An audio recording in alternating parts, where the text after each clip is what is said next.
About a year ago, I had a slap tear in my left shoulder which left me devastated for months because I literally couldn't even move my arm up or down or in any direction. The pain was almost unbearable and I thought it would be the end of my fitness journey. If you don't know, a slap tear is a tear in the top of the labrum, and the reason why I got it was because I attempted a handstand push-up and fell over without any warm-ups, just on a random occasion. After months and months of time, it finally began to heal, but about 3 months ago, it came back when I pushed myself too hard during a workout. However, this time I was able to make a full recovery in only a few days. From my experience, I have learned the best way to recover from literally any injury. So if you're currently suffering from an injury, or you just want to know the best way to recover from one if it happens in the future, watch this video. Some of the methods that I'm going to discuss are typically not talked about much, but they're of huge help. Right now, peptides like BPC 157 and TB 500 are becoming more and more prevalent to help people deal with injuries,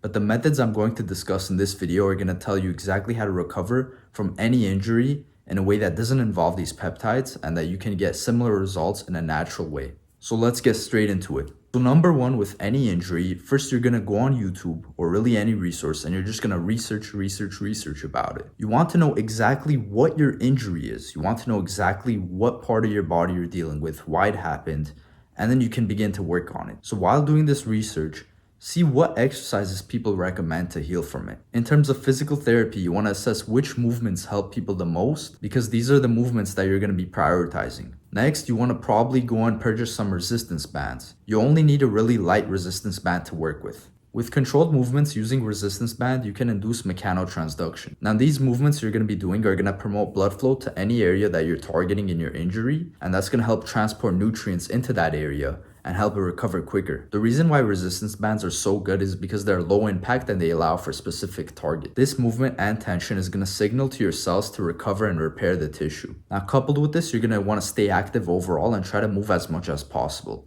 This could mean walking or working out the areas that are not affected. Now this is going to promote blood flow throughout your body and it's going to make sure your cells are getting nutrients and oxygen. Now let's get into the methods which aren't talked about so much, which you should prioritize on top of these things. So first of all, avoid cold showers or cold exposure in general. Now you may be thinking why we typically apply ice packs or whatnot to the affected area.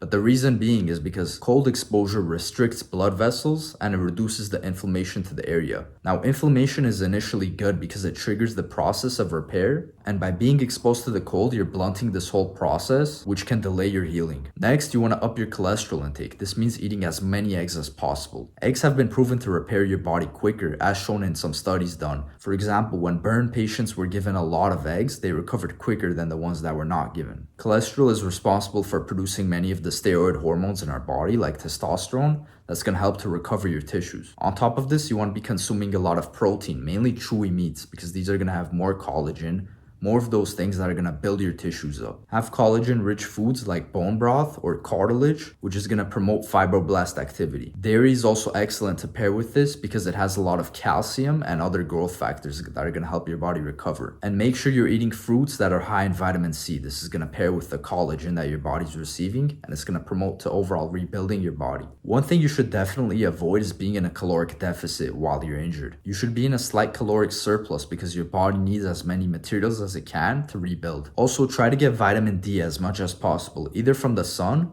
or try to supplement it, vitamin D3 with K2. About 10,000 IUs a day is great, and this is going to help with overall regeneration. And lastly, one thing you definitely want to incorporate is consuming a lot of sugar, preferably right after activity, which is going to spike your insulin and promote IGF-1 production, which is super good at healing your body.